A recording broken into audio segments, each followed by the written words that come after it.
जी ठीक। औज़ुबिल्लाहिमिनश्शैतानिर्रजीम बिस्मिल्लाहिर्रहमानिर्रहीम।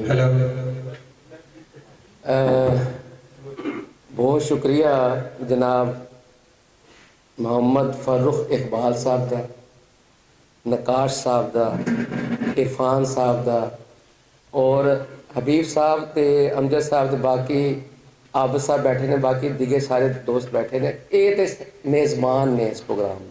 ठीक है, फ़ारूक साडा बच्चा है, साडा भरा है। तो पर चूँकि साढ़े सीनियर डॉक्टर साहबान ने असी इन्हां दे बड़े मशहूर हाँ कि इन्होंने सानू इत्थे आने की दावत दी तो एक अच्छा प्रोग्राम ऑर्गेनाइज किया। वो पंजाबी की चूँकि रफीक रज़ा ने गल छेड़ छड़ी है तो मैं एक गल पंजाबी करके फिर मैं असल मौजू पर आ जाऊँगा कि अज भी जदों मेरा बच्चा मैंने पूछता है ना कि अबू जी 3x5 कितना होंदा है, यानी अंग्रेजी में पूछता है मैनू, तो मैनू 3x5 का नहीं पता लगता। मैं जहन विच करना यार 3 5 15 होता है। मैंने कहा बेटा 15 होता है ना, 50, यानी कि मेरा दिमाग पहला वो जरा टोकमा पहाड़ा है ना, 2 3 6 2 दूनी 4, यानी कि साडा दिमाग पहला 4 पंजाबी विच ही कैलकुलेट करता है तो वो बाद फिर जबान नाल कहने नहीं इनू 4 आखीद है, इनू 5 आखीद है। तो ये गल इन्हें बड़ी पायदार की है कि भाई असी जदों जेडे असी हैं वा ना सानू वो ही नज़र आना चाहिए। ए तो अज का पैगाम है। अच्छा हुण होम्योपैथिक के बारे में भाई गल कर लीए कि गुजरात होम्योपैथिक कम्यूनिटी अगर शहीदां दी सरजमीन है और यह हुण होम्योपैथिक दी बियारी दी भी सरजमीन बन गई है। वो इस वास्ते बन गई है, वो इस वास्ते बन गई है कि गुजरात होम्योपैथिक डॉक्टर सारे वो शामिल है। कम्यूनिटी के जो लफज इस्तेमाल किया जाता है यदा पंजाबी तर्जमा है बरादरी कह लो। असी सारे बरादरी हाँ। इन्हों का मुख्तलिफ जमातों नाल ताल्लुक हो सकता है, कोई HPCA नाल ताल्लुक है, कोई PhD नाल ताल्लुक है, कोई COH नाल ताल्लुक है, कोई कम्यूनिटी ऑफ होम्योपैथ नाल ताल्लुक है, कोई सोसाइटी ऑफ होम्योपैथ नाल ताल्लुक है। वो सारे साढ़े वास्ते काबिल एहतराम ने। PHMA नाल भी कई लोगों का ताल्लुक है, लेकिन ये सारे डॉक्टर एक लफज जो कामन है वो बरादरी होम्योपैथिक की बरादरी है। तो गुजरात ने यह कारनामा इन्हें किया है कि इन्हें हमेशा पाकिस्तान लैवल ते कौमी सतह पर होम्योपैथिक की तरक्की और तरवीज में अपना किरदार अदा किया है। और इस तरवीज के किरदार में जोड़ा अहम शख्सियत जिन्होंने काम किया है वो साढ़े दोस्त और साढ़े होम्योपैथिक कम्यूनिटी के हैड ने डॉक्टर अंजुम नूरदीन साहब। इन्होंने वास्ते तालियां होनी चाहिए ने। और जिन्ना तुसी चंगा काम वेखदे हो, कोई भी असी कोई चंगा जाहिर माड़ा भी करते ही होने, वो माफ़ी मांग लैंने तुहाडे कोलों, इंसान आ गलती कर सकने। तो जिहड़ा काम तुसी चंगा वेखदे हो कि यार तुसी चंगा कीता है, उहदे पिछे एक सोच होंदी है। जदों पाकिस्तान बनिया सी तो असीं कहने इलामा इकबाल ने ख्वाब वेख्या सी तो फिर पाकिस्तान बनिया। तो जेडे बंदे ख्वाब वेखते हैं ना असल में वो बंदे होंगे ने जेड़ा फ्यूचर वेखते हैं कि यार सानू 100 साल बाद साड़ी की रिक्वायरमेंट है, साड़ी होम्योपैथी की 100 साल बाद की रिक्वायरमेंट होएगी। तो वो जेड़ा थिंक टैंक है, जेड़ा सोचने वाला बंदा है, वो डॉक्टर अंजुम डॉक्टर लियाकत अली महर साहब ने। इन्होंने वास्ते तालियां होनी चाहिए ने कि इन्होंने अपनी 3 गड्डियाँ, मेरे को तो गड्डी कोई नहीं, इन्होंने अपनिया 3 गड्डियाँ विडसी पहला, फिर उसके बाद क्रूजर आ गई तो सारिया आ गई। यह 3 गड्डियां होम्योपैथिक नू निडाण वास्ते इन्होंने खर्च कर छड़ियां। इन्होंने वास्ते तालियां होनी चाहिए। तो इस तरह डॉक्टर रफीक रज़ा साहब ने, तैमूर भट्ट साहब इन्होंने असी इस तरह होम्योपैथिक कम्यूनिटी खुश आमदीद आखांगे कि ये मैडिकल प्रोफैशनल डॉक्टर ने, बाकायदा MBBS डॉक्टर ने, DHMS नहीं MBBS डॉक्टर ने। लेकिन चूँकि कौंसल का एक एक्ट है वो दिशिक के तहत कोई भी MBBS डॉक्टर होम्योपैथिक जोड़ा कौंसल के एज ए बतौर होम्योपैथिक डॉक्टर अपने आप को रजिस्टर्ड करवा सकता है। असी इन्होंने इत्थे वैलकम करने कि होम्योपैथिक बरादरी शामिल होए ने। तो इरफान साहब ਸਾਡੇ ਪੁਰਾਣੇ ਦੋਸਤ ਮੁਹੱਬਤ ਕਰਨ ਵਾਲੇ ਨੇ, ਹਮੇਸ਼ਾ ਯਾਦ ਕਰਦੇ ਨੇ। ਮੈਂ ਇਹਨਾਂ ਦਾ ਬੜਾ ਮਸ਼ਕੂਰ ਹਾਂ ਕਿ ਇਹਨਾਂ ਨੇ ਸਾਨੂੰ ਇੱਥੇ ਇਨਵੀਟੇਸ਼ਨ ਦਿੱਤੀ ਹੈ, ਬੁਲਾਇਆ, ਔਰ ਇੰਨੀ ਅੱਛੀ ਆਡੀਅੰਸ, ਸਾਰੇ ਦੋਸਤ ਬੈਠੇ ਨੇ, ਸਾਡੇ ਮੇਰੇ ਕਲਾਸ ਫੈਲੋ ਵੀ ਬੈਠੇ ਨੇ ਡਾਕਟਰ ਸਾਹਿਬ, ਔਰ ਬੜੇ ਅੱਛੇ ਲਿਖਾਰੀ ਵੀ ਨੇ। ज़रा खड़े होकर ज़रा अपना तारुफ करवा दिओ ना सारे नूं, खड़े हो ना जनाब सरकार। तुसी इन्हां वास्ते तालियां होनी चाहिए। एक होम्योपैथिक किताब भी इन्हें लिखी है, राइटर भी ने बहुत अच्छे। तशरीफ रखो जी। तो इस तरह बाकी सारे दोस्त भी ने, मेरे क्लास फैलो ने। मैं इस वास्ते मैनू फखर है कि मेरे नाल पढ़ते रहे ने, तो मैं इन्हां नाल पढ़ता रहा। अच्छा, हुण गल हो रही सी उम्र दी, तो यह कहते हैं जी, अमजद साहब आके कहते हैं यार पुराने पुराने बंदियां नाल मुलाकात हो गई, तो पहला नाम मेरा लै लिया डॉक्टर माज का मुलाकात। और ठीक है यार, मैं 65 साल 3 महीने का हो गया, लेकिन मैं नहीं पुराना होया, मैं यंग ही हाँ, मैं यंग ही हाँ। तो मेरी उम्र का किसी को पता, मैं अगर किसी को दसा अपनी उम्र तो फिर पता लगता है। अगर मेरे को किस दिन 25,000 रुपया हो गया किसी दिन, तो मैं नवे वाल उगण वाले लुआ लेने ने, तो उन्होंने कालिया भी कर लेना। तो फिर मैं जीन्स की पैंट पा के तो हाफ स्लीव पा के जो थोड़े कोल आना है ना, तो तुसी आखना कि 25 साल का मुंडा केड़ा है। हाँ जी जी जी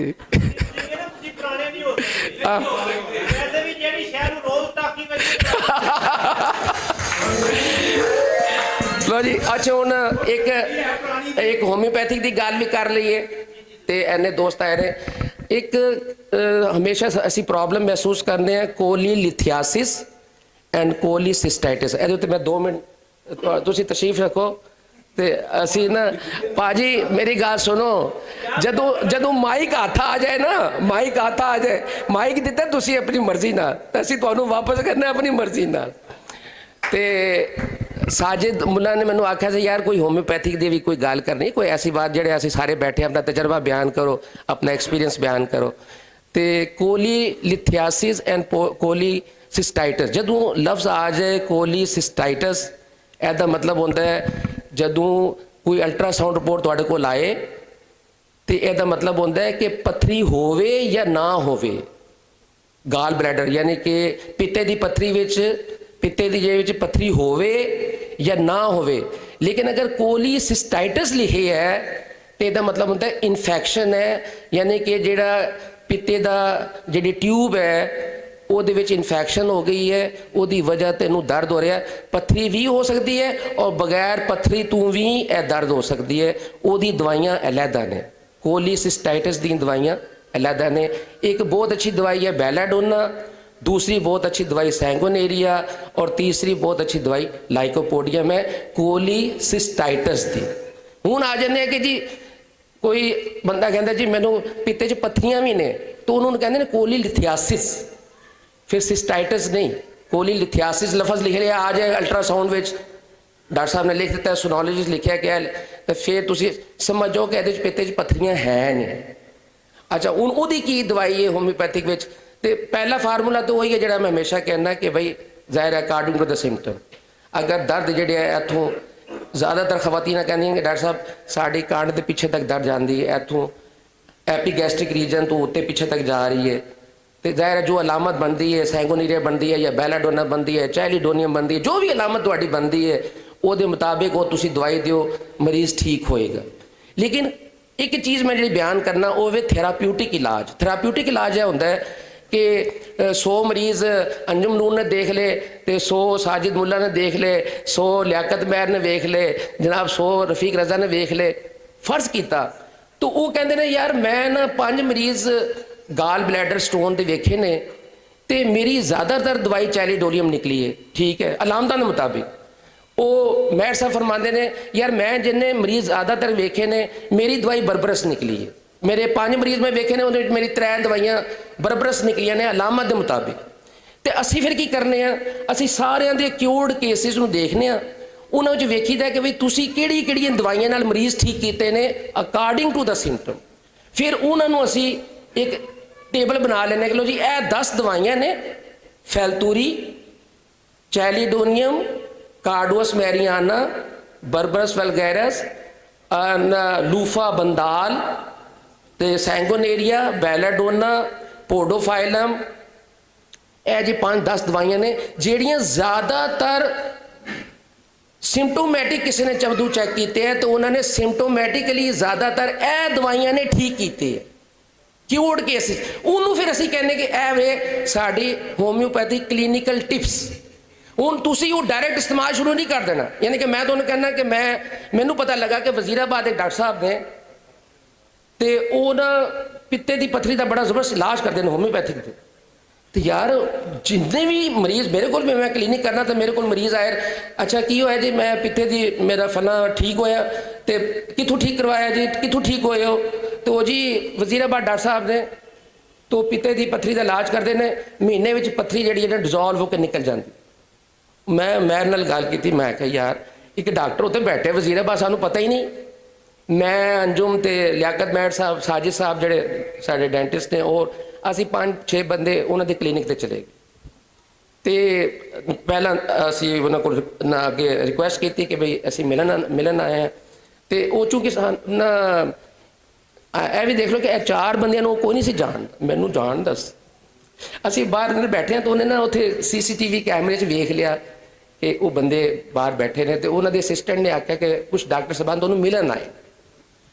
ठीक है, यह उन्होंने मेहरबानी कि उन्होंने मरीज़ों को थोड़ी देर वास्ते रोक के तो सानू अंदर बुला लिया। तो कहते ने डॉक्टर साहब मैं तो उत्थे वेख लिया सी ते तुसी वो डॉक्टर मास साहब। मैं क्या बहरहाल मैं अज इस वास्ते आया कि तुहाडा असी बड़ा नाम सुनिया है कि तुसी पित्ते की पत्थरी होम्योपैथिक दवाई नाल महीने 2 महीने में जनाब खारिज कर देनो। खारिज उत्ते मैनू तुसी गालां ना कटियो, डिजोल्व करके निकल जाना भी खारिज ही कहलांदा है।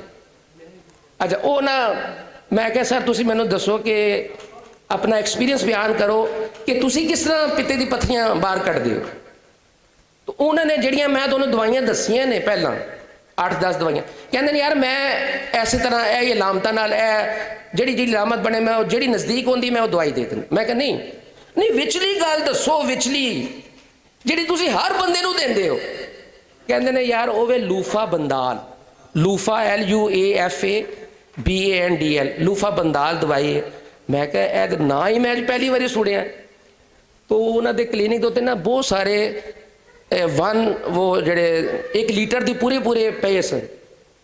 तो उतों मैं मुख्तसर यही गल तुहानूं समझा रहा कि अज तुसीं अगर आए हो तो यकीनी तौर पर कोई नॉलेज की गल भी ऐसी लैके जाओगे तुहानूं हमेशा याद रहेगी कि चलो असी इस प्रोग्राम विच फार्मा सेव के प्रोग्राम में शिरकत की है, इनाम भी हासिल किए हैं।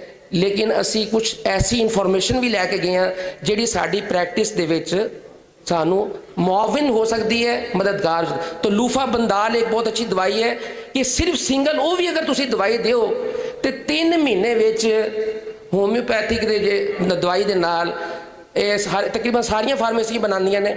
मैं ना नहीं लाँगा क्योंकि अज जो फार्मेसी फार्मा सेव का प्रोग्राम है तो मैं इन्हों आखांगा तुसी भी अपना इन्हों का नहीं फार्मा सेव नूं मैं आखांगा तजवीज़ दे देंगा। हाँ जी ठीक है। तो ये कमाल भी है, कमाल बना रहा है, लूफा कमाल भी बना रहा है, BM भी बना रहा है, मसूद भी बना रहा है, बाकी भी बना रहे हैं। यानी कि कोई इशू नहीं है। यह उस वे बनानी इन्होंने शुरू की है जदों तुहाडे भरा ने इंटरनेट के उत्ते जो मैनू नॉलेज मिलता है मैं कभी अपने कोल नहीं रखा। मैं हमेशा वो नॉलेज दूसरे अगे नॉलेज जोड़ा मैं शेयर करना कि भी मैनू यह चीज़ मिली है। तो यह वो दवाइयां तुहानूं दसियां ने कि अगर 3 दवाइयां का मदर टिंचर फैलतूरी बरबरस, हालांकि गुर्दे की दवाई है, बरबरस हालांकि गुर्दे की दवाई है, लेकिन बरबरस नूं जरूर कोलीलिथियासिस के पेशेंट नूं एक कंपाउंड बना लो, लूफा का, फैलतूरी का ते बरबरस का, वो एक बना के अपने को सीक्रेट रखो क्लीनिक के उत्ते। और फिर एक दवाई तुसी देनी है मियाजमैटिक। पहला क्लीनिक के उत्ते एक मियाजमैटिक दवाई दियो, वो ढूंढो कि वो की मियाजमैटिक दवाई बनती है। ज़्यादातर इन्हां दे विच केसिस विच जिहड़ी मियाजमैटिक दवाइयां बनदियां ने वो नैट्रम सल्फ है और ना चाइना है, लाइकोपोडियम है और सल्फर है। यह दवाइयां मियाजमैटिक दवाइयां ने। ये तुसी पहली सिंगल दवाई वो दो, हाई डोज दे दो। यानी कि अगर उन्हें तराटा पैंदियां ने पे बैलाडोने की लामत की है कि ऐसी औरत जिन्होंने कोलीलिथियासिस है या उन्होंने गाल स्टोन्स है ने उन्होंने हमेशा लहरादार ना मैं तुहानूं डिमोनस्ट्रेशन भी करके दस देना। यानी कि लहर जी जो उन्होंने आएगी, उन्होंने जो लहर आएगी तो फिर उन्हें दर्द महसूस होता है, एकदम फिर रुक जाता। ਇਹ ਜਿਹੜਾ ਉਹਦਾ ਸਿੰਬਲ ਹੈ ਨਾ, ਇਹ ਬੈਲਾਡੋਨਾ ਦਾ ਸਿੰਬਲ ਹੈ। ਸਾਨੂੰ ਪਤਾ ਲੱਗ ਜਾਏਗਾ ਕਿ ਕਿਤੇ ਪੱਥਰੀ ਕਿਸੇ ਜਗ੍ਹਾ ਤੇ ਫਸੀ ਹੈ, ਉਹਦੀ ਬਾਇਲ ਡਕਟ ਵਿੱਚ, ਉਹਨੂੰ ਬਾਇਲ ਡਕਟ ਕਹਿੰਦੇ ਨੇ, ਬਾਇਲ ਡਕਟ ਕਿਸੇ ਜਗ੍ਹਾ ਤੇ ਫਸੀ ਹੈ ਤੇ ਉਹ ਅਗਰ ਤੁਸੀਂ ਉਹਦਾ ਬਿਲੂਰੂਬਿਨ ਕਰਵਾਓ ਟੈਸਟ, ਤੇ ਲੈਬ ਟੈਸਟ ਵਿੱਚ ਬਿਲੂਰੂਬਿਨ ਹਾਈ ਹੋਏਗਾ। ਅਗਰ ਉਹਨੂੰ obstructive jaundice ਹੈ ਔਰ ਜਦੋਂ ਪਿੱਤੇ ਦੀ ਪੱਥਰੀ ਵਿੱਚ ਬਾਇਲ ਵਿੱਚ ਬਾਇਲ ਡਕਟ ਵਿੱਚ ਫਸ ਗਈ ਹੈ ਤੇ ਉਹ ਜਿਹੜਾ ਕੀ ਕਰੇਗਾ ਕਿ obstructive jaundice ਹੋ ਜਾਏਗਾ ਔਰ ਬਲੱਡ ਦੇ ਵਿੱਚ ਬਿਲੂਰੂਬਿਨ ਲੈਵਲ ਜਿਹੜਾ ਰੇਜ਼ ਕਰ ਜਾਏਗਾ। ਤੁਹਾਨੂੰ ਪਤਾ ਲੱਗ ਜਾਏਗਾ ਕਿ ਇਹ ਐਸੀ obstructive ਇਹਨੂੰ ਪਿੱਤੇ ਦੀ ਪੱਥਰੀ ਹੈ ਤੇ ਦਵਾਈ ਬੈਲਾਡੋਨਾ ਦੱਸ ਦਿੱਤੀ।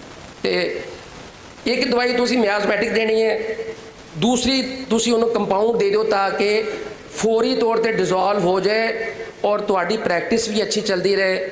ਔਰ ਜ਼ਾਹਿਰ ਹੈ ਜਦੋਂ ਤੱਕ ਅਗਰ ਸਾਰੀ ਫਿਲਾਸਫੀ ਨੂੰ ਹੀ ਧਿਆਨ ਰੱਖੀਏ, ਹੋਮਿਓਪੈਥੀ ਦੇ ਸਾਰੀ ਫਿਲਾਸਫੀ ਨੂੰ ਹੀ ਫਾਲੋ ਕਰੀਏ, ਤੇ ਬਾਜ਼ ਜਗ੍ਹਾ ਤੇ ਜਾ ਕੇ ਕਰੋਨਿਕ ਕੇਸ ਠੀਕ ਨਹੀਂ ਹੁੰਦੇ। ਮੈਂ ਤੁਹਾਨੂੰ ਦੱਸਣਾ ਪਿਆ ਕਿ ਅਗਰ ਇੱਕ ਬੰਦਾ ਇੱਕ ਗੋਲੀ ਨਾਲ ਮਰ ਸਕਦਾ ਹੈ ਤਾਂ ਉਹਨੂੰ ਬ੍ਰਸ਼ਟ ਮਾਰਨ ਦੀ ਲੋੜ ਨਹੀਂ। ਤੁਸੀਂ ਅਗਰ ਸਿੰਗਲ ਦਵਾਈ ਨਾਲ ਉਹਨੂੰ ਤੁਹਾਨੂੰ ਲੱਭ ਗਈ ਹੈ ਅਲਾਮਤ ਮੁਤਾਬਿਕ, ਉਹੀ ਦੇਣੀ ਹੈ, दूसरी दवाई नहीं देनी।